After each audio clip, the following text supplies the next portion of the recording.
terkait dengan karakteristik ya, fisik, kimia, ikan dan seafood ya dibilangnya. Tapi sebenarnya ikan maupun seafood itu, adalah hal yang sama, tetapi mungkin, bukan mungkin, tetapi dia dihasilkan dari, perairan ya. Jadi kalau di perikanan, sumber hasil perikanan ikan itu kalau menurut undang-undang dia adalah, makhluk hidup ya, ikan itu dia yang siklus hidupnya sebagian atau seluruhnya ada di, perairan, itu dinamakan ikan. Baik ikan yang berasal dari ikan air tawar, jadi perlu adik-adik ketahui juga ya, ikan itu sumbernya bisa berasal dari ikan air tawar, dia berasal dari danau, sungai, ya itu ikan air tawar. Kemudian ada ikan air payau ya, ikan yang apa namanya, hidupnya di sela antara, perairan laut dan juga perairan tawar ya di bagian estuari itu perairan payau dan kalau seafood ini dihasilkan dari laut ya. Nah, eee, ikan itu, di di dia yang hidup di sebagian atau seluruh hidupnya di perairan kita katakan sebagai ikan ya. Adik-adik harus memahaminya dulu dari konsep definisi apa itu ikan.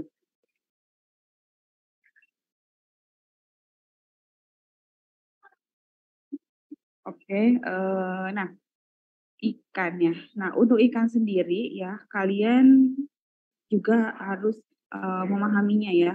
Ketika, kami di perikanan, belajar ikan itu bukan hanya ikan yang memiliki tulang belakang ya, tetapi termasuk di dalamnya karena dia, menurut undang-undang itu ikan adalah yang hidup di seluruh siklus hidupnya atau sebagian siklus hidupnya, maka termasuk di dalamnya juga ada rumput laut dan juga tanaman air ya adik-adik.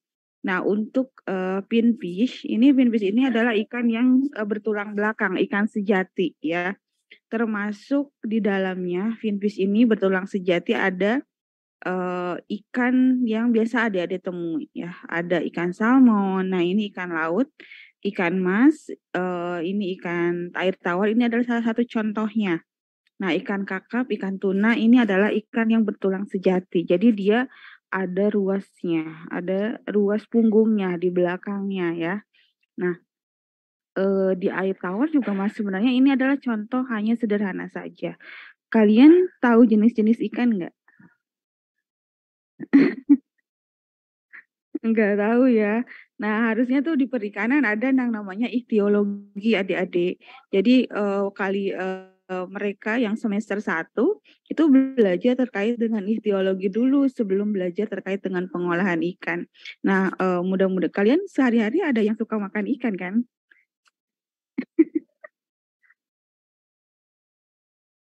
Oke, ya. Ya semoga ini, familiar ya, bisa dipahami materinya oleh adik-adik ya. Kemudian ya, finfish ini terbagi juga menjadi ikan tulang rawan ya adik-adik. Nah, ikan tulang rawan ini termasuk di dalamnya hiu, cucut ya. Tahu ikan hiu, ikan cucut, ikan pari yang biasa dilakukan proses pengasapan itu ikan hiu, banyak di Kenjeran kalau di Surabaya ya. Itu, salah satu contoh ikan tulang rawan. Kemudian seafood juga termasuk di dalamnya ada, krustase ya, ada moluska adik-adik. Mungkin ini yang krustase sudah tidak asing lagi buat adik-adik semua ya, kalian juga senang makan ya. Sebagian orang saya pikir senang makan, udang, lobster ya, kepiting, itu adalah makanan yang biasanya favorit diserbu oleh para konsumen. Nah ini mereka ini, sangat mudah sekali mengalami penurunan mutu ya jika dibandingkan, dengan, ikan yang bertulang sejati. Kemudian ada moluska, moluska juga kerang-kerangan ya termasuk di dalamnya cumi, sotong, dan gurita. Nah untuk seafood lainnya ini ada seaweed. Nah seaweed ini adalah termasuk di dalamnya bagian dari rumput laut ya. Kita itu di perikanan sebenarnya ada mengenal mikro dan makro alga. Kalau makroalga masuknya ke dalam rumput laut, kalau mikroalga itu adalah, plankton ya adik-adik, mikroalga yang biasa ada di film SpongeBob, yang plankton melayang-layang itu juga bagian dari alge ya, karena kita tahu bahwa di dalam hasil perikanan itu ada yang bersifatnya makro dan juga ada yang bersifatnya mikro ya. Dan ini dari makro maupun mikroalga ini di biota hasil perikanan itu sangat potensial sekali pemanfaatnya untuk kebutuhan nutrisi bahan pangan sebagai sumber diet. Mikroalga itu tinggi akan protein, ya mungkin adik-adik pernah dengar namanya spirulina, Chlorella, itu adalah bagian dari mikroalga dari produk hasil perikanan yang memiliki kandungan protein yang tinggi, memiliki asam lemak yang tinggi, asam amino esensial juga. Kemudian dia juga bisa menjadi sumber pigmen alami. Bahkan dia memiliki aktivitas antioksidan, antibakteri yang sangat tinggi dari golongan alga tersebut ya. Selanjutnya, nah setelah kita tahu ini ada jenis-jenisnya ya. Nah, adik-adik, ikan itu memiliki tipe ya. Tipe dari segi komponen makromolekul. Makromolekul itu kimianya ya. Jadi di dalam tubuh ikan sama seperti tanaman, sayuran, atau sumber protein hewani yang lainnya ya. Di dalam daging itu ya ada komponen makromolekul yang terdiri dari protein, karbohidrat ya, lipid, unsur mineral juga ada di sana ya. Nah, akan tetapi kalau hasil perikanan ya, ketika kita bicara terkait dengan hasil perikanan, itu di dalam komponen dagingnya sebagian besar itu disusun oleh komponen protein dan lipid ya adik-adik.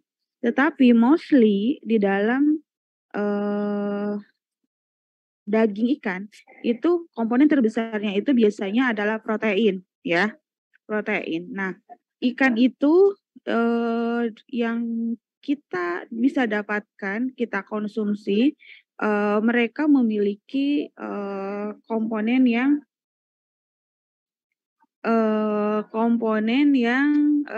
ini ya, mereka memiliki komponen yang bisa dibagi berdasarkan ininya, komponen makromolekulernya, tinggi rendahnya kandungan lipid maupun kandungan proteinnya adik-adik. Jadi ikan itu dia sifatnya spesifik ya adik-adik. Dari segi komposisi kimianya kita tidak bisa mengeneralisir antara satu ikan dengan ikan yang lain memiliki komposisi kimia yang sama. Ya, perbedaan jenis kelamin betina dan jantan itu juga akan berpengaruh terhadap kandungan lipid maupun protein di dalam daging ikan. Kemudian perbedaan pakan pada saat proses budidaya maupun habitat atau lingkungan tempat dia hidup itu juga akan berpengaruh terhadap ini kandungan dari protein dan lipidnya ya. Kemudian ikan itu juga secara komposisi kimia ikan yang sedang matang gonad dengan ikan yang belum matang gonad dan ikan yang setelah matang gonad itu akan berbeda juga kandungan dari protein dan lipidnya. Adik-adik harus memahami itu juga. Dan ikan itu sifatnya dia sangat unik ya.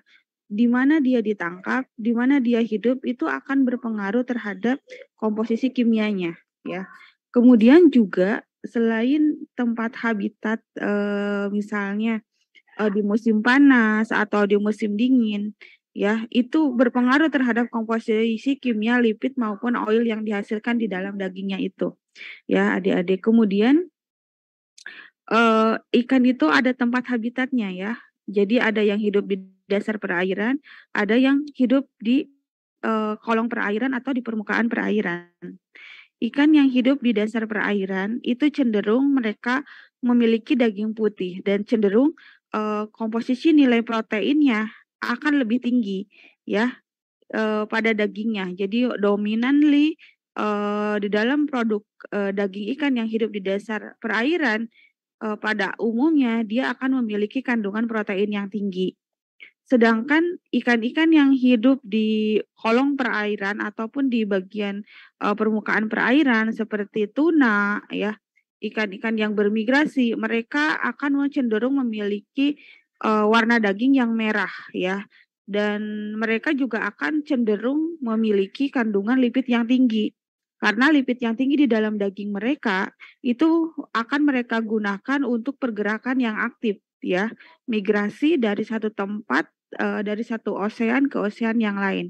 Sehingga ikan-ikan yang ada di permukaan, mereka akan cenderung lebih memiliki kandungan lipid yang tinggi. Oleh sebab itu, kalau kita mau memproduksi lipid atau mengekstraksi lipid dari ikan, ya sebaiknya kita menggunakan bahan baku ikan yang hidupnya di permukaan perairan atau di kolong perairan. Jangan menggunakan ikan yang berada di dasar perairan ya, karena itu akan berpengaruh terhadap bahan bakunya, habitat dia tempat hidup itu akan berpengaruh ya. Jadi sangat berpengaruh ya.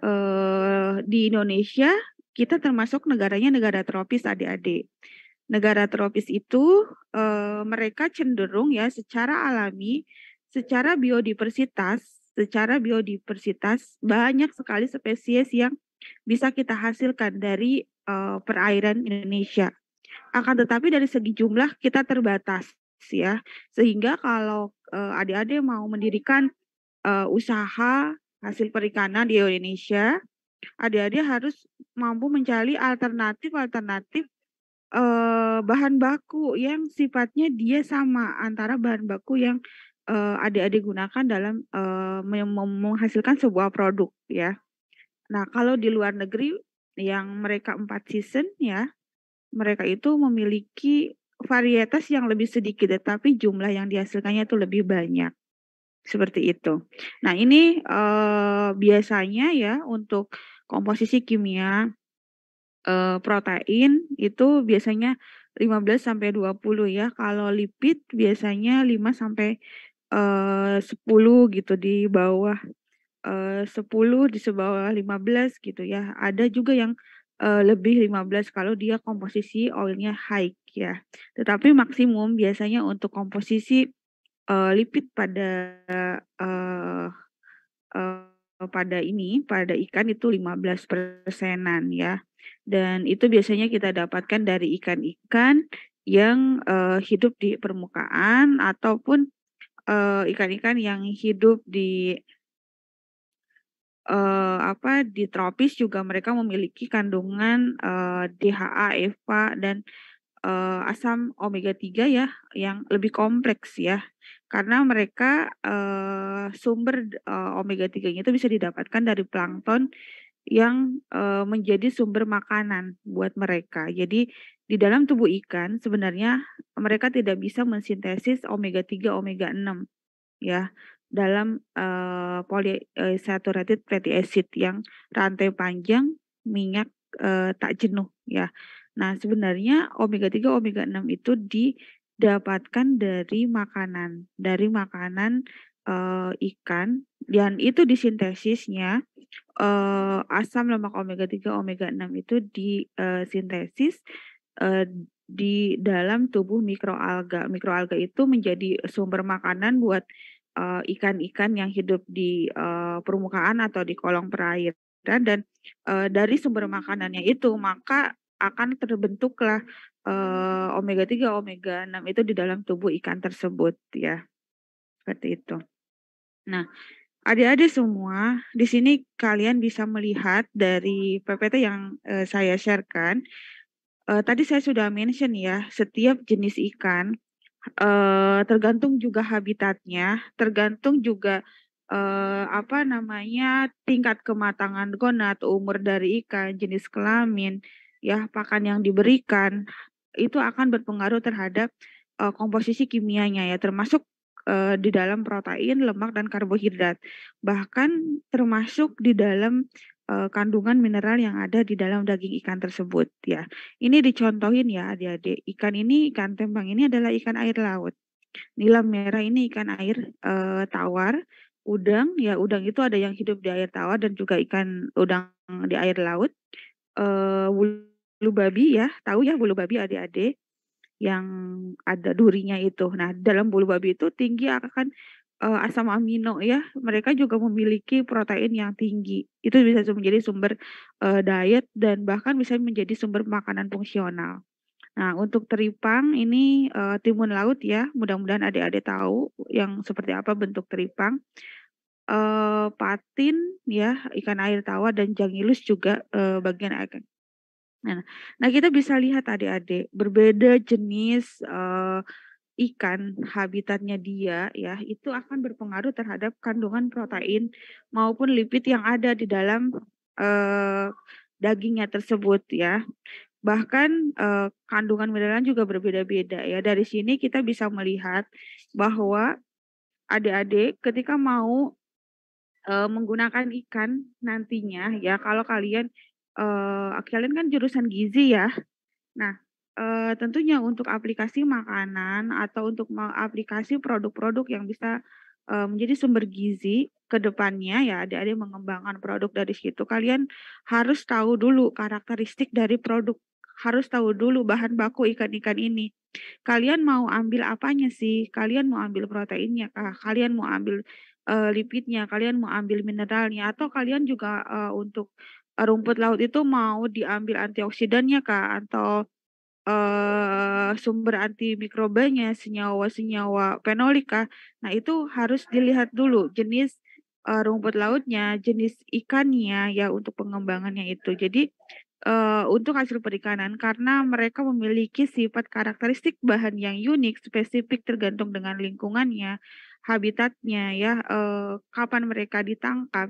Nah, kapan musim mereka ditangkap, kalian harus tahu dulu karakteristik dari bahannya, baru dari situ kita bisa melakukan peningkatan nilai tambah menjadi sebuah produk yang lebih bernilai ya. Jadi harus dipahami terlebih dahulu. Nah, ini adalah contoh ya adik-adik. Kita bisa membandingkan ya antara beef dan juga fish fillet. Nah, ikan itu memiliki kelebihan jika dibandingkan dengan beef ya. Ikan itu jika dibandingkan dengan daging unggas, daging beef ya, daging sapi, daging kambing, dia memiliki struktur jaringan yang lebih pendek ya adik-adik.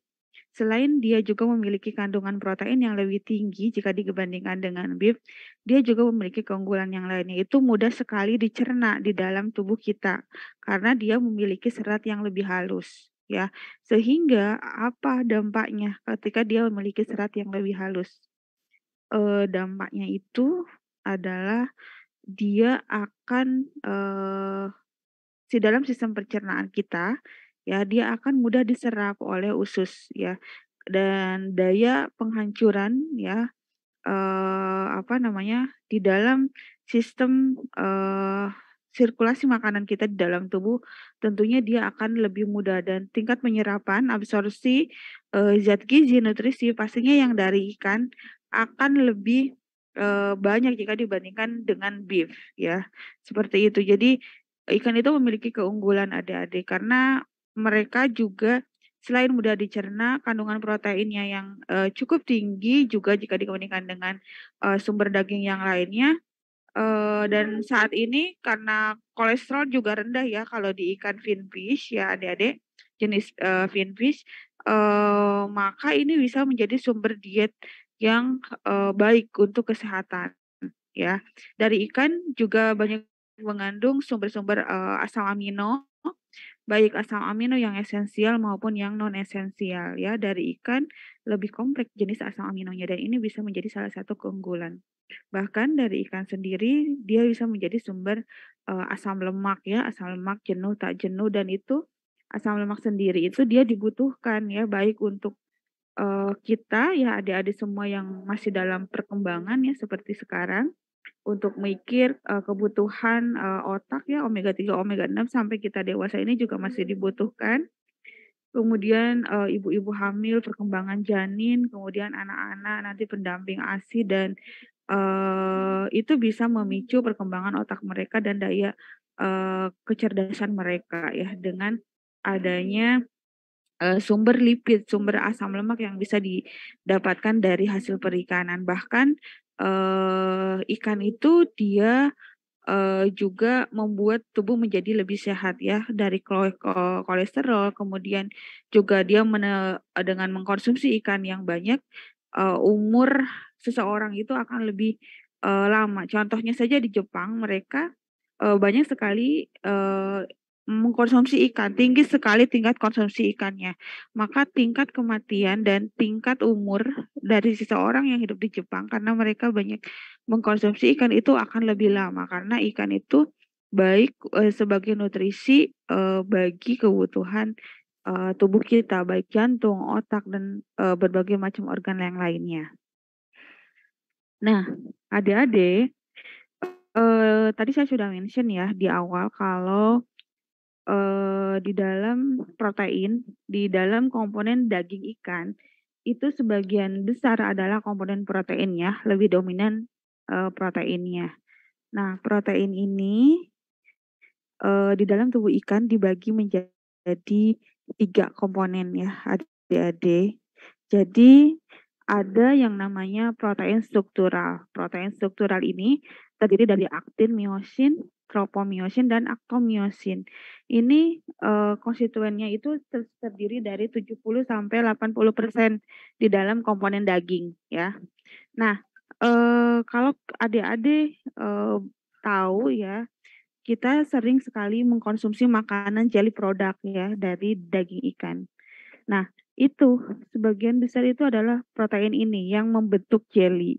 Mungkin adik-adik pernah memakan cikua ya, fish burger itu juga dia jelly. Nah, itu sebagian komposisi utamanya di situ adalah protein struktural ya. Nah, protein struktural ini biasanya dia jenis protein yang larut di dalam garam adik-adik. Jadi ketika dia dicuci dengan air, dia tidak akan terlarut sehingga protein ini akan tetap utuh di dalam daging ketika dilakukan proses pencucian, ya. Kemudian tipe protein yang lainnya adalah sarkoplasmik. Nah, tipe sarkoplasmik ini terdiri dari jenis protein myoalbumin, kemudian ada globulin dan juga ada enzim di dalamnya adik-adik. Nah, protein sarkoplasmik ini dia adalah protein yang ada di dalam tubuh ikan yang sifatnya mudah sekali larut di dalam air. Jadi kalau adik-adik mencuci daging ikan ya pastinya beberapa protein sarkoplasmik ini akan larut ke dalam air dan termasuk di dalamnya dia itu biasanya menyatu dengan darah gitu ya, darah yang ada di dalam daging. Dan enzim juga ini akan tercuci di situ sebagian enzim. Nah, kalau dalam bentuk file mungkin protein sarkoplasmik yang tercuci di situ apa namanya terlalu di dalam air akan lebih sedikit. Tetapi adik-adik harus memperhitungkan juga nih nanti kalau kalian punya daging ikan yang sudah dilumatkan ya, yang sudah dilumatkan, pastinya kalau kalian cuci dengan air tentunya kita menggunakan penanganan yang rendah ya adik-adik. Ketika kita menangani ikan itu kita harus selalu menggunakan suhu chilling ya. Suhu chilling itu adalah suhu yang suhunya itu kurang dari 4 derajat Celcius. Kalau kita menangani bahan terutama dari ikan yang sifatnya highly perishable, kita jangan menggunakan suhu di atas 4 derajat Celcius karena kalau di atas 4 derajat Celcius itu berpotensi terjadinya perkembangan mikroba yang memang secara alami ada di dalam tubuh ikan adik-adik. Jadi ikan itu kan hidup di air ya, ikan itu hidup di air. Nah, ketika mereka ditangkap, dimatikan, pastinya mikroba itu akan tetap ada di dalam tubuh mereka ya. Nah, mikroba itu sebagian besar akan bersarang di bagian sisik ya, tahu sisik ikan ya? Sisik ikan, ada yang pernah megang ikan atau enggak pernah nih? Ada di bagian sisik, ada di bagian jeroan, dan ada di bagian insang. Ya, kalau kalian mau ikan itu awet ya, lama, maka kita setelah kita dapatkan dari pasar misalnya atau dari tempat penangkapan, kalian harus segera memisahkan jeroan dari dagingnya. Kalian juga harus mengeluarkan insangnya dan harus, membersihkan sisiknya ya, sehingga, itu bisa mereduksi, adanya kerja enzim dari mikroba ya, ataupun kerja enzim proteolitis yang ada di dalam saluran pencernaan ikan tersebut, oke. Nah, kalau kita membuat daging kalau yang sudah dilumatkan ya adik-adik, karena di dalam sarkoplasmik ini ada enzim ya, di dalam sarkoplasmik ini ada enzim, kalau kalian sudah membuat daging yang sudah dilumatkan, proses pencucian itu adalah hal yang, perlu kalian lakukan karena kita harus membuang enzim. Kita tahu bahwa, misalnya daging ikan yang sudah dilumatkan, itu akan mudah mengalami keruran mutu jika dibandingkan dengan ikan yang di-filet utuh ya. Nah, itu, kita harus mencucinya agar kita bisa menghilangkan enzim ini. Nah, enzim sebagian besar yang ada di daging ikan, itu adalah enzim protease dan dia bisa melisiskan protein yang ada di dalam ikan tersebut. Kalau protein terlisiskan oleh enzim protease, maka yang terjadi adalah, struktur makromolekul protein itu akan dirubah menjadi komponen yang lebih sederhana ya. Bahkan nanti itu bisa, merusak komposisi nilai gizi, proteinnya. Jadi akan terjadi penurunan protein, bahkan kalau dia, terjadi dalam waktu yang lama prosesnya, bisa menimbulkan kebusukan yang lebih cepat pada daging ikan yang sudah dilumatkan.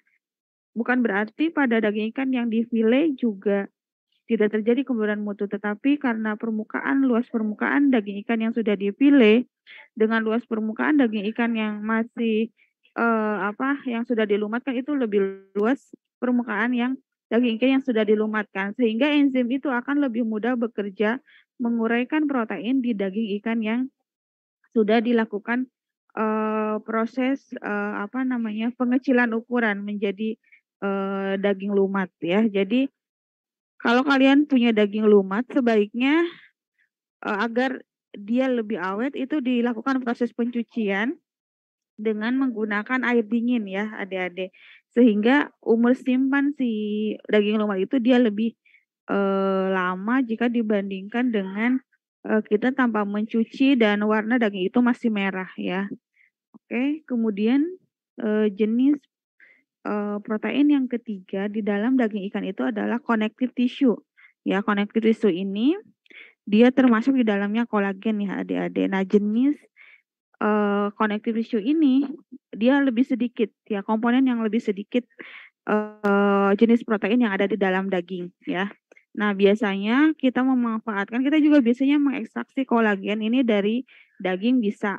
Kita juga bisa mengekstraksi kolagen biasanya kalau, kami di hasil perikanan ya, kita mengekstraksi kolagen itu dari bagian kulit, dari bagian tulang ya, dari gelembung renang.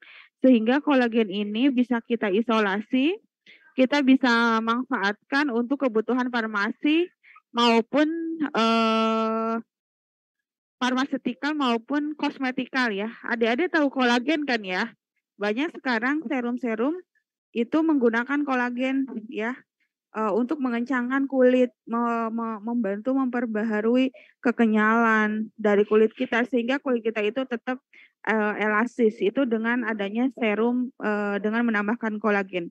Nah, kebetulan saya juga di lab sekarang lagi proyek yang sedang berlangsung itu ekstraksi kolagen dari berbagai macam kulit ikan dan juga sisik ikan. Nah, alhamdulillah sudah, ada beberapa yang berhasil kami kembangkan untuk ekstraksi kolagen ini, dan ini kita manfaatkan untuk serbuk minuman maupun nanti rencana ke depannya kita akan formulasikan sebagai, kosmetik ya, dan ini dihasilkan dari, ikan dan sifatnya dia by-product, oke. Nah, jenis, protein ya adik-adik harus tahu di dalam, penyusun protein di dalam tubuh ikan itu ada 3 jenis, ada struktural, ada sarkoplasmik, dan ada, connective tissue ya. Kemudian nah ini adalah asam amino ya, asam amino ini adalah bagian dari protein, Adik-adik tahu ya? Penyusun protein itu adalah asam amino terkecilnya. Jadi, ini adalah perbandingan, kalian bisa melihat ya perbandingan, asam amino di sini, bahwa di dalam ikan yang esensial asam amino dari berbagai macam jenis protein ya, kita bisa lihat, ikan itu memiliki, sumber asam amino yang lebih tinggi. Tetapi tentunya setiap jenis asam amino dari sumber bahan makanan itu berbeda-beda ya, tergantung kembali lagi tadi ya kalau di ikan, habitatnya, spesiesnya, makanan, yang dia konsumsi itu juga akan berpengaruh terhadap komposisi asam aminonya. Nah, adik-adik, ikan itu, seperti yang kita ketahui bahwa di dalam tubuh ikan itu sifatnya dia highly perishable ya, mudah sekali mengalami kemuruan mutu ya adik-adik, apalagi setelah ikan ditangkap, dia akan mengalami kematian. Tadi saya juga sudah mention kalau di dalam, daging ikan itu, seratnya itu lebih pendek jika dibandingkan dengan, daging yang berasal dari hewani lainnya ya. Sehingga, kalau ada enzim, kalau ada mikroba di situ, maka proses kemunduran mutu dari, penguraian ikan itu dia akan lebih cepat dagingnya ya. Nah, untuk kemunduran mutu ikan setelah ikan mati, ini ada beberapa faktor ya adik-adik yang mempengaruhi bagaimana, daging ikan itu mengalami kemunduran mutu ya. Termasuk di dalamnya adalah, ini sudah jelas pasti ada ya karena ikan hidup di air, secara alami mereka, berinteraksi jangankan ikan, kita juga kan secara alami kita berinteraksi dengan, mikroba ya, dengan yeast, ya yang tidak kelihatan di dalam tubuh kita.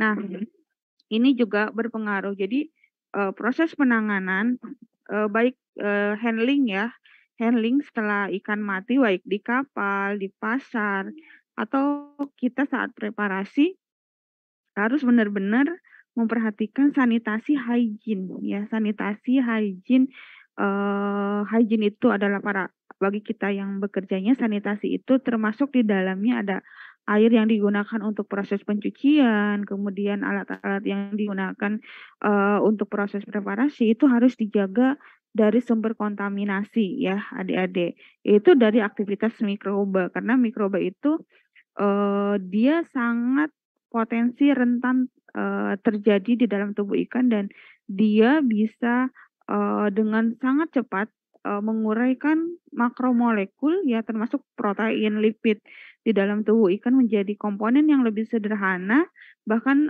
bisa mencapai tingkat kebusukan ya off flavor yang dihasilkan di sana dengan suhu. Nah, si aktivitas, mikroorganisme ini bisa dikendalikan, pertumbuhannya itu dengan penanganan dengan menggunakan suhu chilling. Jadi, eee, perbedaan jadi kecepatan kita menangani ikan dan, segera mencilingkan atau segera mendinginkan suhunya, itu akan, memperlambat, proses kemuruan mutu. Jadi ikan itu ya kalau sudah mati, adik-adik mereka harus segera ditaruh di suhu yang dingin, agar kita bisa menghambat aktivitas, mikroba, kita juga bisa menghambat aktivitas enzim dan juga berbagai macam, senyawa reaksi kimia ya. Kemudian, dari situ juga karena ikan itu juga selain mengandung protein, ikan juga mengandung lipid ya adik-adik. Nah, lipid yang tinggi di dalam, tubuh ikan itu juga tidak bisa kita pungkiri ya, karena ikan-ikan yang terutama ikan yang hidup di air, laut dan dia berada di pelagis, tentunya memiliki kandungan lipid yang tinggi, ya. Kandungan lipid yang tinggi itu berpotensi untuk, adanya oksidasi lipid ya, itu kalian pastinya sudah tahu ya, belajar bagaimana bahan makanan juga yang mengandung lipid tinggi itu pasti akan teroksidasi. Dan itu juga akan terjadi pada ikan ini gitu dengan adanya, pen-trigger misalnya dari Fe yang secara alami ada di dalam, jaringan tubuh ikan itu juga menjadi salah satu trigger adanya oksidasi dengan tingginya lipid di dalam, daging. Kemudian adanya cahaya ya, kemudian semakin lama penyimpanan tentunya kemudian mutu itu tidak bisa kita hindari, oh ya. pembusukan, deterioration ini tidak bisa kita hindari. Ketika ikan mati, kita tidak bisa mencegah terjadinya kemunduran mutu, ya.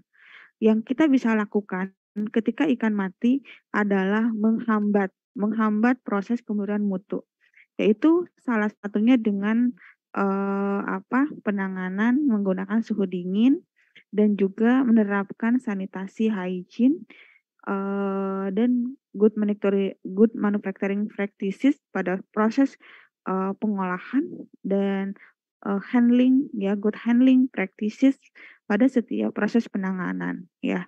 Itu yang bisa kita lakukan untuk mencegah terjadinya kerusakan mutu daripada ikan. Seperti itu, karena ikan mati kita tidak bisa menghambat ya proses kemunduran mutu, tetapi yang bisa kita lakukan adalah memperlambat kemunduran mutunya. Oke, kemudian adik-adik, ini perlu kalian pahami juga ya, physical stress, kenapa dia berefek pada proses kemunduran mutu. Ikan itu biasanya ikan itu kan cadangan energi di dalam tubuhnya itu adalah glikogen ya, kalau di dalam hewan. Oke. Oke. Nah, ikan itu mudah sekali mengalami kemunduran mutu. Nah, ikan kalau adik-adik mematikan ikan dalam kondisi menggelepar-gelepar ya, sebelum ikan mati mereka mengeluarkan energi tinggi ya, pastinya cadangan glikogen di dalam tubuhnya itu rendah. Kalau cadangan glikogen pada saat ikan itu mati rendah, maka proses pre-rigor itu akan lebih singkat. Kalau proses pre-rigor akan singkat, maka proses rigor mortis dan post rigornya juga akan lebih singkat. Jadi physical stress ya, penanganan yang buruk, penanganan yang kasar, atau ikan menggelepar-gelepar pada saat dia sebelum mati, itu akan sangat mempercepat kemunduran mutu dari ikan ya. Jadi sangat perlu diperhatikan ketika kita menangani ikan, mematikan ikan, jangan sampai ikan itu mati dalam kondisi menggelepar-gelepar ya adik-adik. Tahu ya menggelepar-gelepar, dia menurunkan energi gitu ya, sehingga dia matinya itu benar-benar kesakitan ya. Itu bisa mempercepat dia mundur mutunya, mempercepat dia membusuk. Ya, jadi umur simpannya itu akan lebih singkat. Nah, ini adik-adik. Jadi perubahan daging ikan setelah mati itu kalau di hasil perikanan kita mengenalnya ada 3 jenis ya. Ada pre-rigor, namanya ini adalah kondisi di mana ikan setelah mati ya. Jadi ikan mati kita namakan pre-rigor. Dia masih dalam kondisi segar ya. Kemudian tahap yang kedua itu adalah di dalam kondisi pre-rigor ini adik-adik dia akan terjadi di dalam dagingnya, daging ikan itu akan terjadi penguraian glikogen menjadi asam laktat ya. Maka pH ikan kita kan dalam kondisi hidup, ikan juga dalam kondisi hidup, pH di dalam tubuh kita kan seharusnya netral ya, pH normal 7. Nah, ketika dia ikan mati, adik-adik, ikan mati maka akan terhenti segala aktivitas, tidak adanya oksigen, sistem metabolisme juga terhenti. Maka untuk tetap menjaga kondisi tubuhnya, ikan yang mati tetap melakukan aktivitas secara biologis ya. Metabolisme tetap menjadi metabolisme dan mereka di dalam sistem tubuhnya itu akan menguraikan glikogen tadi, cadangan energinya. Nah, kalau cadangan energinya rendah, maka proses pre-rigor ini akan singkat. Nah, pre-rigor itu yang terjadi adalah di sana akan terjadi glikolisis namanya, tetapi sifat glikolisisnya itu dia tanpa adanya oksigen ya. Tanpa adanya oksigen, glikolisis dan akan terbentuk dari glikogen itu asam laktat. Nah, maka dari pH tubuhnya yang netral akan terjadi penurunan pH ya. Di sini akan terjadi penurunan pH di dalam tubuh ikan tersebut. Setelah itu glikogen habis, cadangan semua habis, maka akan masuk ke fase rigor mortis ya. Fase rigor mortis ini adik-adik dia akan ditandai dengan terjadi kekejangan otot ya akibat adanya reaksi aktin dan miosin di sana. Dan pada tahap ini juga sudah terjadi kemunduran proses autolisis ya, penguraian protein, lipid juga sudah terjadi di sini di dalam fase rigor mortis ini ya. Hal ini terjadi baik oksidasi lipid, kemudian penguraian lipid, penguraian protein itu akibat adanya kerja enzim ya. Kerja enzim di dalam tubuh ikan ketika dia masih hidup, pastinya sistem metabolisme kan akan terkendali. Enzim itu akan bekerja sesuai dengan perintah apa yang dia dibutuhkan. Tetapi ketika ikan mati, enzim protease yang sifatnya dia menguraikan protein, maka dia akan tidak berhenti dan akan terus menguraikan protein yang ada di dalam tubuh ikan. Sehingga dari situ terjadi penguraian protein yang tadinya pH-nya menurun pada saat pre-rigor, maka pH itu perlahan-lahan di dalam tubuh ikan yang sudah mati akan kembali basa ya akibat adanya penguraian asam amino menjadi senyawa yang lebih sederhana lagi di dalam tubuh ikan. Dari situ di fase post rigor ya adik-adik. Nah, fase post rigor ini nanti kondisi kondisi daging ikan yang sudah mati itu akan kembali basah ya. Akan basah, di situ akan lebih masif lagi kerja enzim yang sifatnya dia bisa bekerja optimum pada pada pH basah. Bahkan di dalam fase post rigor ini kerja mikroba juga akan semakin masif ya. Akhirnya setelah post rigor ini berarti dia sudah di awal fase kebusukan ya adik-adik. Nah, di awal fase kebusukan ini ya makanya ikan ini akan busuk dan menghasilkan senyawa-senyawa flavor ya yang bisa menyengat sekali baunya. Nah, ini fase di mana ikan perubahan daging setelah kematian. Nah, fase kematian ini ya, pre-rigor, rigor mortis, post rigor, kalian bisa mengamatinya baik secara kimiawi ya adik-adik. Kimiawinya kalian bisa menguji berbagai macam senyawa yang dihasilkan. Ya, nanti saya lihatkan. Nah, dan secara fisik juga kalian bisa melihatnya ya secara sensori ya, itu kalian bisa melihat dan kita tahu kita punya score sheet. Kita punya score sheet yang bisa melihat tanda-tanda apakah ikan ini dia sudah fase rigor mortis, pre-rigor, rigor mortis maupun post rigor. Karena selama postmortem ini adalah selama ikan setelah mengalami kematian, maka dia akan terjadi perubahan secara sensori, itu bisa kita analisis dengan score sheet, dengan indera mata kita, ya apakah dia terlihat ada dari segi matanya kelihatan ya, semakin cekung ya matanya itu, maka dia ikan itu semakin jelek mutunya. Kemudian terjadi perubahan dari yang tadinya bening bening putih menjadi coklat hitam di matanya, itu juga salah satu tanda sensori. Kemudian dari segi lendir ya di permukaan kulitnya, itu semakin banyak lendir di permukaan kulit ikan, maka secara sensorinya dia akan semakin mundur mutunya. Kemudian dari daging ya adik-adik, secara sensori kita bisa mengecek ya ikan yang sudah mundur mutunya, kalau kalian tekan dagingnya, tekan aja pakai jari kita, itu tidak kembali lagi ya kekenyalannya. Jadi kekenyalannya itu rendah, maka dia juga sudah mundur mutunya. Kemudian kalian bisa cek juga di insang ya, di insang secara sensori. Insang ikan yang masih pre-rigor itu biasanya masih segar, kelihatan merah muda. Tetapi ikan yang sudah mengalami kemunduran mutu, maka insangnya itu akan berubah menjadi coklat hitam gitu ya. Itu secara sensorinya adik-adik bisa melihat. Kemudian kalau otolitik itu kita akan bisa menghubungkan nanti dengan, senyawa kimia yang bisa kita, analisis.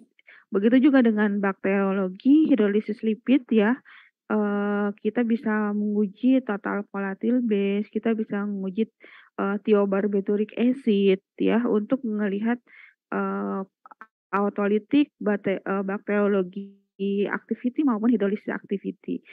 Nah, perubahan pH tadi saya sudah jelaskan ya, pre-rigor pH-nya akan turun, eee, rigor mortis pH-nya akan kembali naik dan di awal fase post rigor dia pH-nya udah tinggi, basa ya.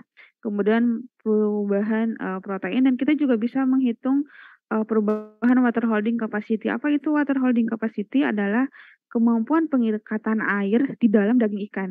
Kalau dia, kalau kita lihat, ikan itu kan sebagian besar komposisi kimianya adalah, 80 sampai 90% di dalam tubuh ikan, itu adalah air adik-adik ya, tinggi sekali airnya. Nah kalau, water holding ketika ikan mengalami penurunan mutu, maka air yang ada di dalam jaringan tubuh ikan itu akan keluar ya. Sehingga nanti itu, kalau kita pencet dengan sensori, kita tekan ya dengan sensori, dia akan lembek ya. Nah itu adalah salah satu, kita bisa melihat water holding capacity-nya baik atau enggak itu terlihat di sekeliling dari dagingnya itu sudah banyak genangan air atau enggak gitu ya. Itu salah satu, contoh kita melihat secara sensorinya. Oke, ini tadi sudah saya jelaskan ya, nanti pre-rigor juga tadi intinya sudah saya jelaskan, nanti adik-adik Nimokus ikan itu adalah lendir ya adik-adik. Tadi sudah saya jelaskan juga, rigor mortis ya ini ada tadi sudah saya jelaskan, eee, dia, ada ini ya, ditandai dengan mengejangnya tubuh ikan ya, tadi sudah yang rigor mortis ini.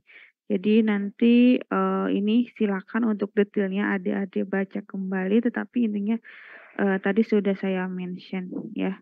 Post rigor juga sama ya adik-adik. Nah, ini dia melunaknya tekstur daging ikan ya, awal mulai proses pembusukan, meliputi autolisis ya. Daging ikan menjadi, getah pencernaan ya. Getah pencernaan adalah enzim yang ada di dalam saluran pencernaannya ya. Post rigor, mutu secara sensori ikan itu dia pada saat segar ya, kalian pernah makan sashimi ya? Ada yang makan sashimi pernah? Nggak pernah. Jadi, kalau pergi ke restoran Jepang itu kan banyak ya sashimi ya. Nah, itu kalau saya sih sering makan sashimi gitu ya, apalagi tuna, salmon itu enak banget, juicy banget dan rasanya itu manis enak ya. Nah, ini ikan segar ya, tetapi kalau ikan yang di fase 1 adalah fase pre-rigor, fase 2 adalah rigor mortis ya, akan kehilangan karakteristik bau dan rasa, kemudian fase 3 ini adalah fase post rigor. Nah, dia sudah terbentuk kebusukan ya, ini bau yang menyengat di dalam ikan itu sudah terlihat. Nah, fase 4 itu ikan sudah busuk dan kita tidak, boleh mengkonsumsinya ya. Nah, adik-adik, terutama ya untuk ikan-ikan yang golongan Scombridae, tahu ikan golongan Scombridae, tahu nggak? Ikan tongkol, itu golongan Scombridae. Ikan tuna, kalian pernah dengar histamin?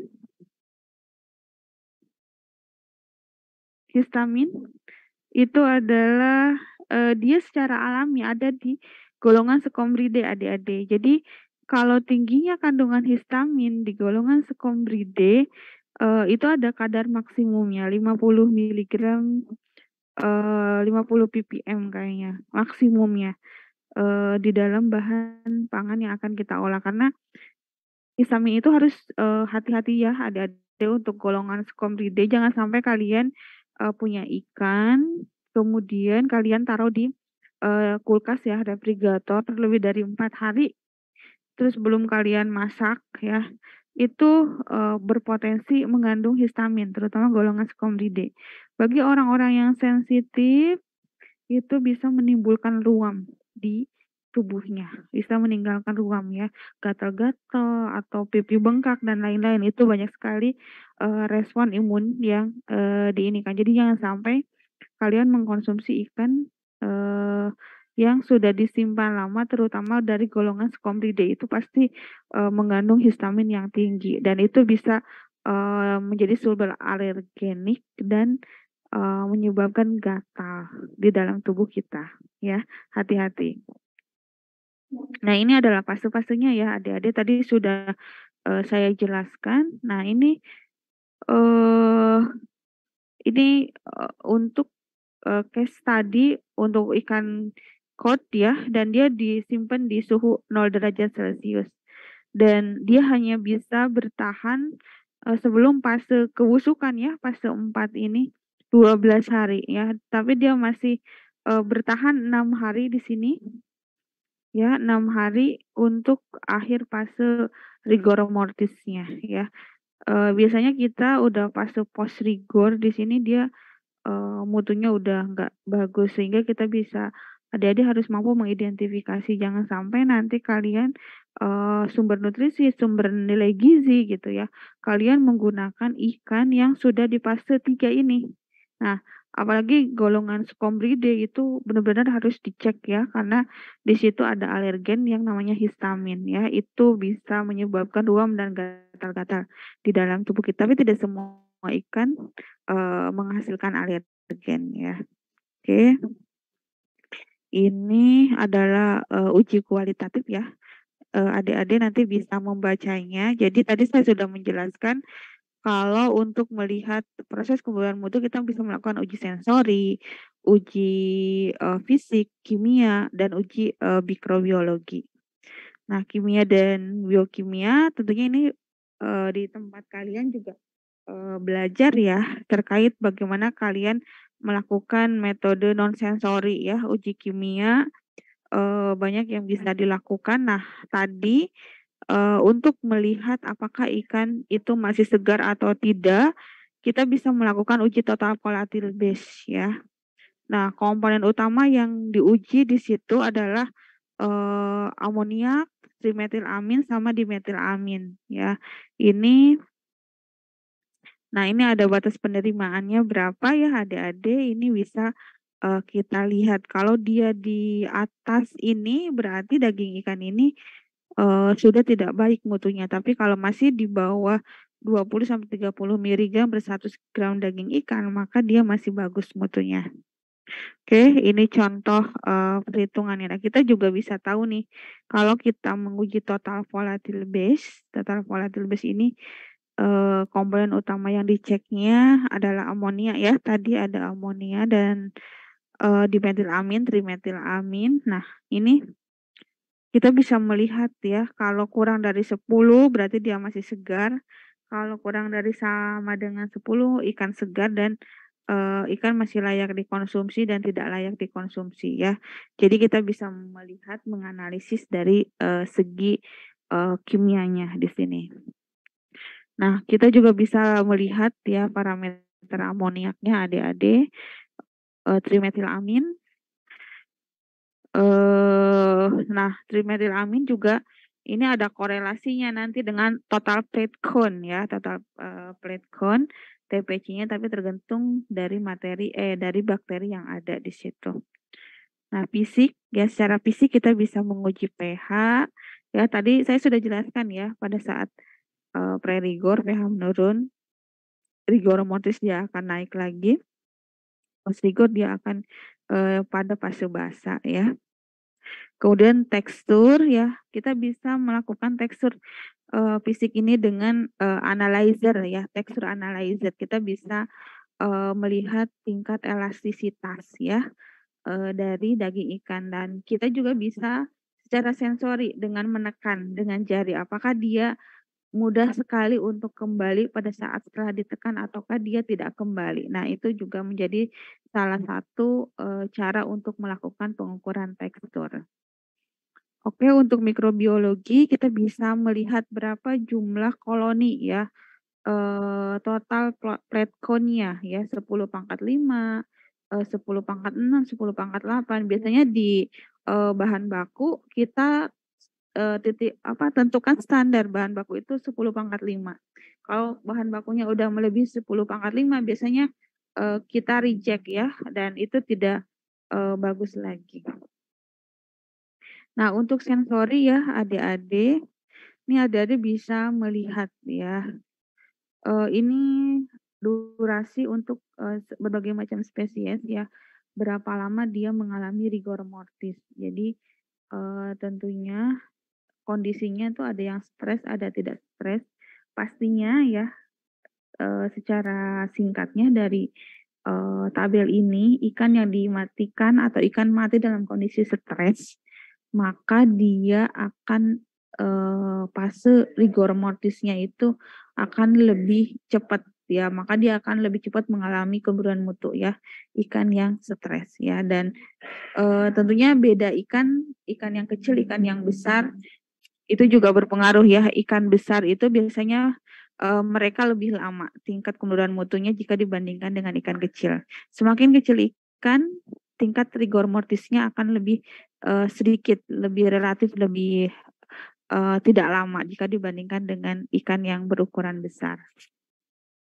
Oke, ini nanti ya adik-adik bisa membaca. Nah, ini proses autolitik ya tadi, perubahan energi ya dari ATP, IMP, ya inosin, santin, ataksantin dan sampai uric acid. Ini adalah perubahan, kimia untuk, yang terjadi selama ikan, mati. Nah, ini, kurvanya ya adik-adik bisa melihat.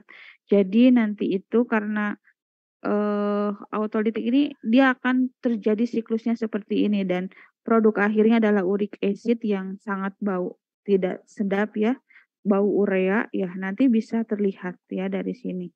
Kita ada IMP, inosin, hipoksantin.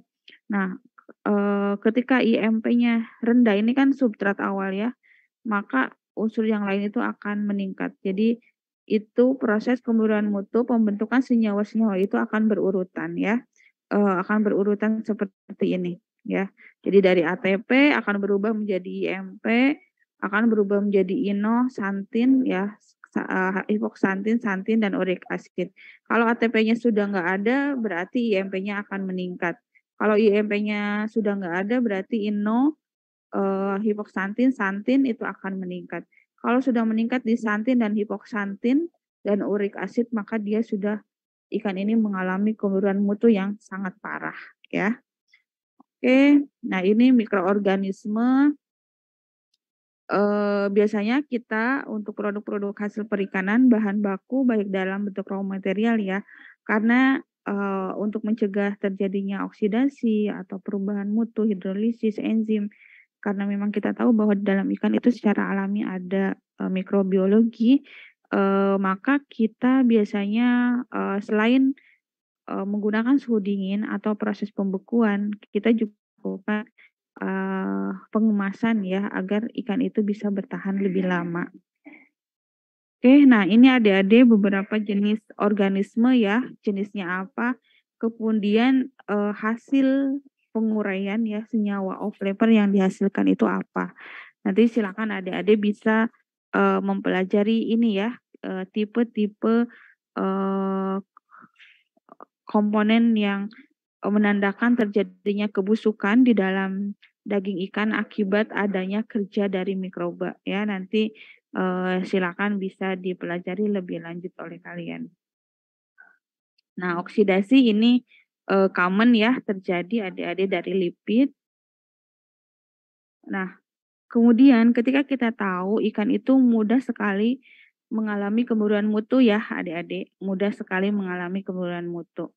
Kita ketahui kita bisa tadi, melakukan pengendalian itu dengan pengendalian suhu ya, suhu. Nah, selain dengan suhu, selama proses penanganan kan kita bisa mengendalikan dengan suhu. Tentunya kita juga tidak bisa mempertahankan ikan itu dengan pendinginan terus-menerus ya. Sehingga kita, perlu adanya proses, pengendalian yang lain yaitu teknologi proses pengolahan, ya. Nah, proses pengolahan yang bisa kita lakukan untuk meningkatkan umur simpan dan juga menjaga nutrisi nilai tambah dari hasil perikanan, kita bisa melakukan pemanasan ya adik-adik. Kita juga bisa melakukan, teknologi pendinginan atau pembekuan ya dan pembekuan. Kita juga bisa melakukan, pengolahan bahan pangan dengan melakukan fermented product ya. Nah, ini yang pertama yang bisa kita, jelaskan adalah prinsip pengolahan dengan menggunakan panas ya, menggunakan suhu tinggi adik-adik. Biasanya kita bisa, ini common ya, ada pasteurisasi, ada blanching, ada sterilisasi, ada boiling. Ini adalah yang, biasa umum kita lakukan untuk proses pengolahan, baik itu di dalam bahan pangan produk pertanian yang lain maupun hasil perikanan ya. Kemudian, kita juga proses pemanasan yang khusus biasanya untuk daging ikan adalah smoking ya. Jadi menggunakan, asap dan juga menggunakan, suhu tinggi untuk, mengolah ikan ya. Kemudian kita juga bisa melakukan deep frying dengan, apa, adanya minyak sebagai penggoreng media ya, di situ juga ada panas, sehingga ikan, itu bisa bertahan lebih lama ya, dia dia memiliki daya awet yang, lebih lama jika kita bandingkan dengan ikan disimpan dalam bentuk raw material. Nah, untuk heat preservation atau pemanasan processing, ini tujuannya adalah untuk apa? Untuk menonaktifkan enzim ya.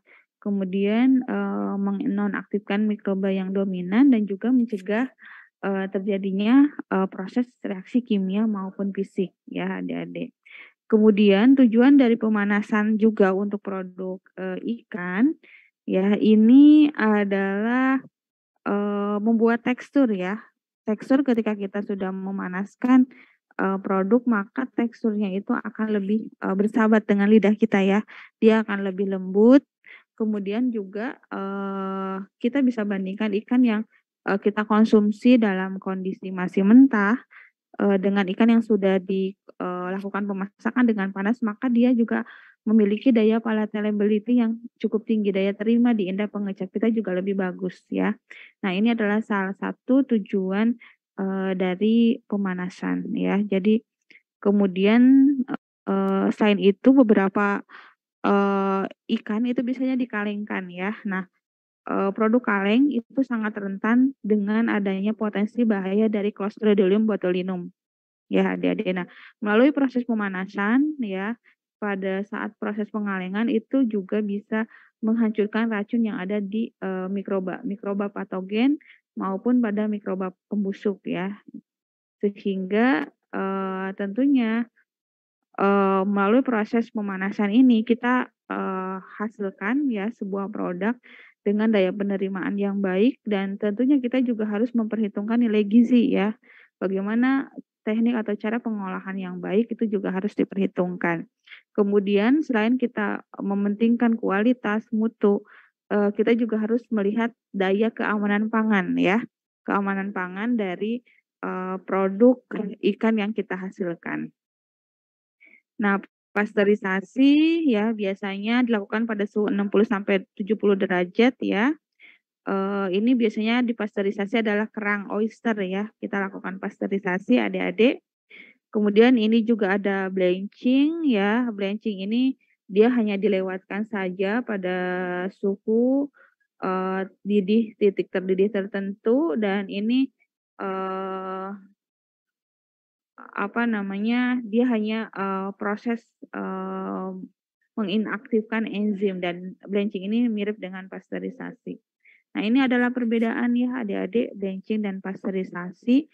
Kalau blanching bisa mendapatkan suhu rendah, suhu didih, dapat juga tidak. Kalau pasteurisasi itu dia lebih rendah dari suhu didihnya.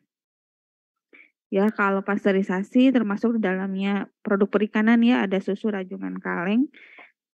Kalau blanching biasanya produk kerang-kerangan. Kerang-kerangan itu kalau terlalu lama, di apa, dipanaskan, dia menjadi jelek teksturnya. Maka, yang harus dilakukan untuk produk kerang-kerangan tuh dia hanya di-blanching lebih bagus ya.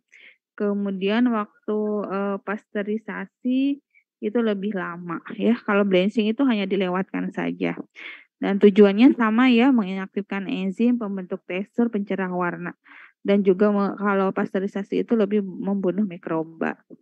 Oke, untuk sterilisasi ya, ini biasanya kita menggunakan autoclave ya adik-adik dengan suhu tinggi, suhunya 121 ya, dan dilakukan selama 15 menit.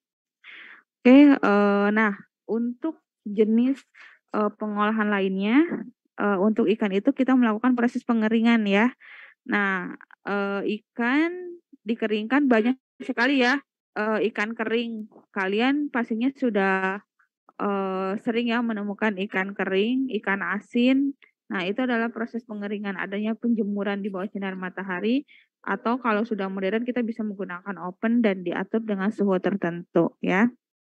Kemudian proses yang lainnya, smoking ya. Smoking itu dia pengawetan dengan memanfaatkan asap. Biasanya kita menggunakan asap cair ya adik-adik, untuk proses pengasapannya itu. Sehingga di situ ada antiseptik, ada daya germisida dan juga memberikan flavor yang spesifik dari produk ikan asap yang dihasilkan ya.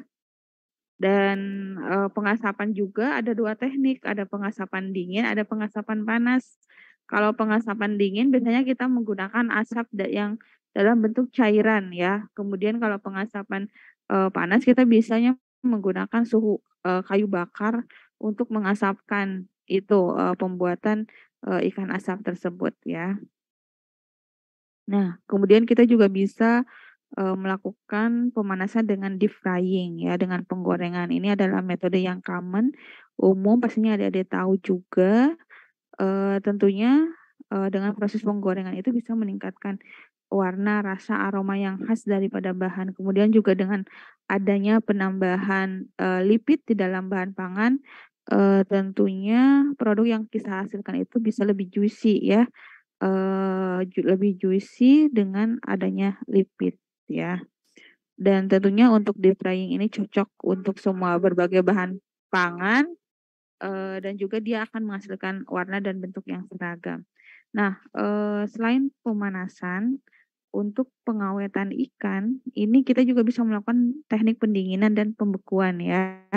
Nah, untuk pendinginan sendiri, waktunya biasanya lebih singkat ya. Kalau pendinginan paling kita bisa menyimpan ikan di suhu dingin itu 4 hari adik-adik ya.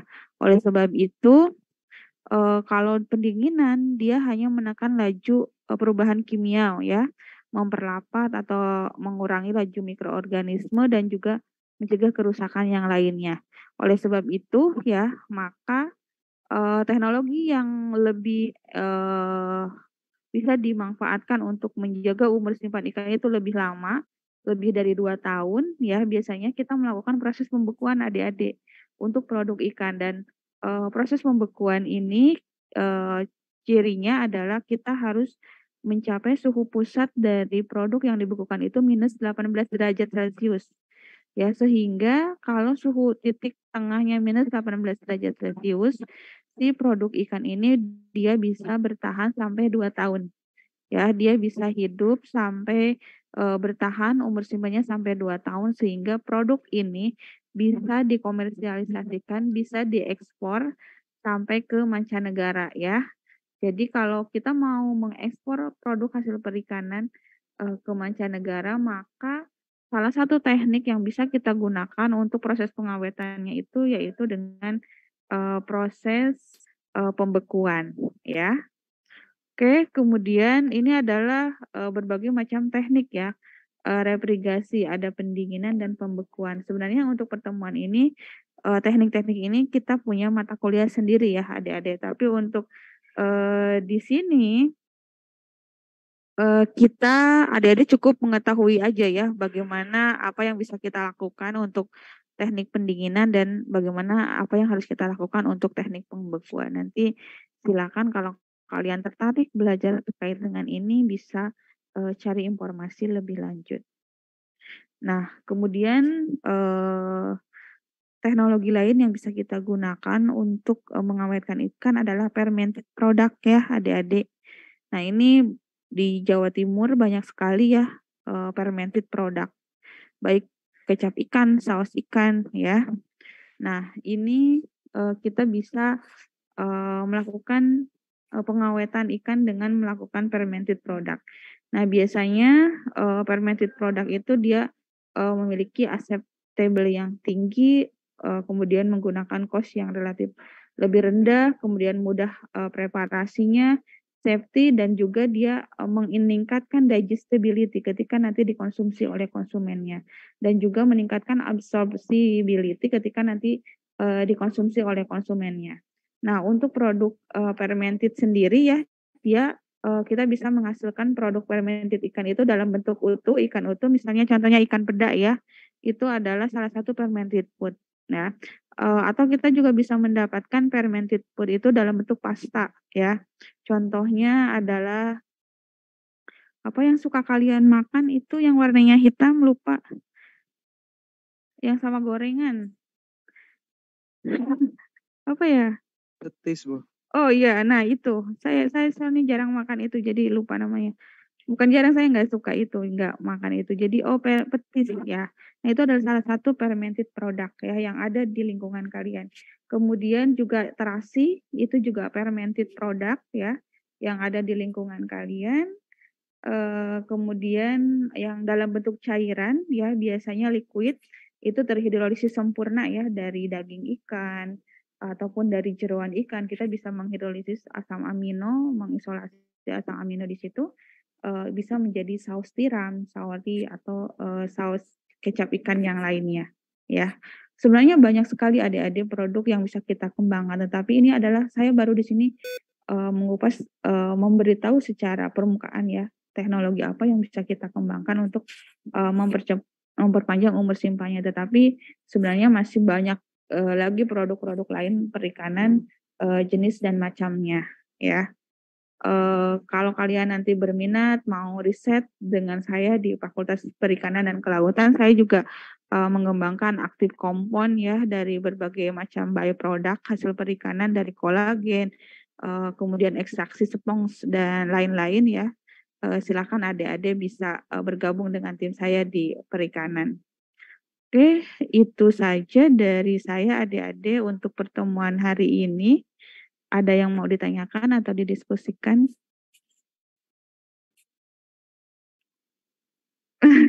Mohon maaf ya kalau kurang kondusif saya memberikan kuliahnya karena ini di stasiun. Saya mau move ke tempat yang lainnya lagi. Oke, ada bertanya, terkadang saya membeli ikan salmon, biasanya ada yang biasa dan sashimi grade. Nah, apa salmon bisa, ikan salmon sashimi grade? Oh iya, itu bisa saja dari bagian. Jadi di dalam tubuh ikan itu ada bagian-bagian tertentunya ya, kemudian juga dari kualitasnya. Dari kualitasnya itu juga bisa membedakan grade-nya. Kalau saya makan sashimi di restoran bintang 5 ya, atau misalnya di negara Jepang, itu pastinya dia grade yang lebih bagus, dan kita bisa merasakan kok adik-adik. Jadi sashimi sesuai dengan grade-nya itu, grade high grade yang paling tinggi, paling bagus, dia pasti rasanya lebih lebih enak aja di mulut ya. Kalau kita makan king salmon ya, salmon saya sempat pas kebetulan bulan lalu saya dari Thailand ya. Di sana saya makan kebetulan ada kesempatan untuk makan sashimi salmon ya. Beda banget gitu. Jadi semakin bagian tubuh ikan juga ya, itu nanti ada bagian belly, ada bagian di bagian punggung. Kalau di tuna itu ada utoro, kutoro ya, ada bagian-bagiannya itu juga.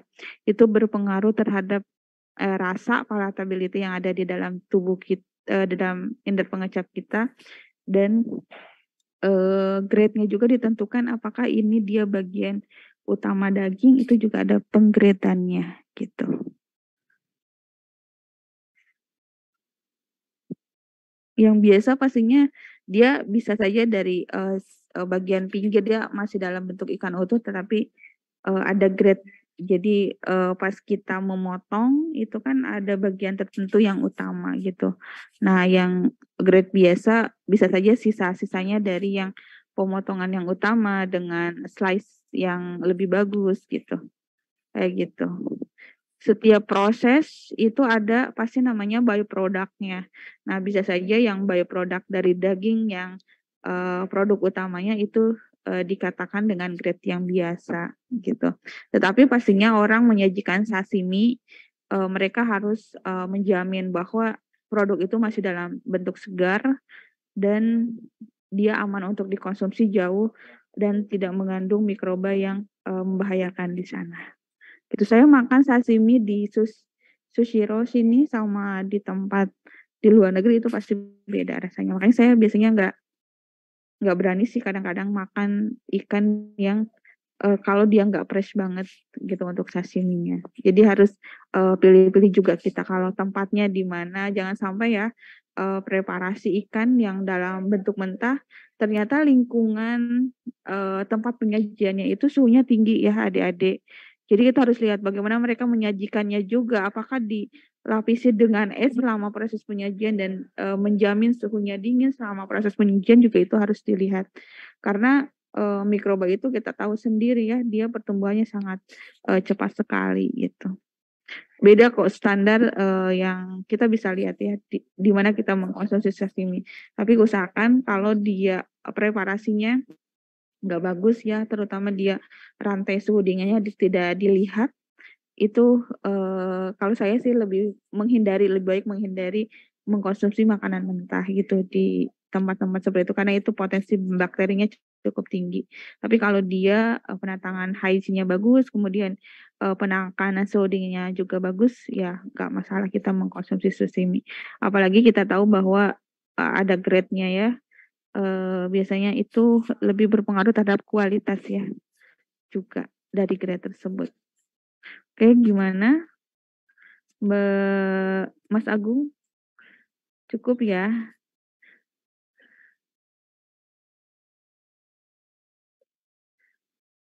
Ya yang aman kita harus ngelihat tingkat preparasinya mereka ya, sama kondisi ininya tempat penyajiannya juga.